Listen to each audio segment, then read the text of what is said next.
საერთაშორისო დღის აღსანიშნავად საჯარო ლექცია ბაქტერიოფაგები ჯანსაღი ეკოსისტემის გარანტი გაიმართა. საქართველოს ზოგადი და გამოყენებითი მიკრობიოლოგიის ასოციაციის პრეზიდენტი პროფესორი დავით ფრანგიშვილის საჯარო ლექციაზე შეეხო ბაქტერიოფაგების როლს ბუნებაში, მათ გავლენას მიკრობულ პოპულაციებსა და ბაქტერიოფაგების გამოყენების პრაქტიკას მედიცინაში. აღნიშნული ღონისძიებით საქართველოს შეუერთდა გაეროს სურსათისა და სოფლის მეურნეობის ორგანიზაციის ევროპისა და ცენტრალური აზიის რეგიონული წარმომადგენლობის მიერ ორგანიზებულ მეცნიერებისა და ინოვაციების კვირეულს. მეცნიერებისა და დაინტერესებულ სტუდენტებთან ერთად ღონისძიებას დაესწრნენ განათლებისა და მეცნიერებისა და გარემოს დაცვისა და სოფლის მეურნეობის სამინისტროების წარმომადგენლები. ასევე საფრანგეთის ელჩის საქართველოში საქართველოს პარლამენტის აგრარულ საკითხთა კომიტეტის თავმჯდომარე ნინო წილოსანი და ივანე ჯავახიშვილის სახელობის თბილისის სახელმწიფო უნივერსიტეტის რექტორი.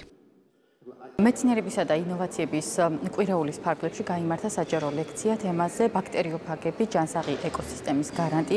ძალიან მნიშვნელოვანია, რომ მაღალი არის დაინტერესება ახალგაზრდების მხრიდან, რაც ხელს შეუწყობს, რა თქმა უნდა, მეცნიერებაში მათ ჩართულობას და ჩვენი მთავარი მიზანი არის ხელს შეუწყოთ აგრარული მიმართულებით განათლებას, პროფესიონალური კადრების ჩამოყალიბებას, მათ გაზრდას. გაეროს სურსათისა და სოფლის მეურნეობის ორგანიზაციამ დაიწყო რეგიონალური კვირეული, რომელიც ეძღვნება მეცნიერებასა და ინოვაციებს.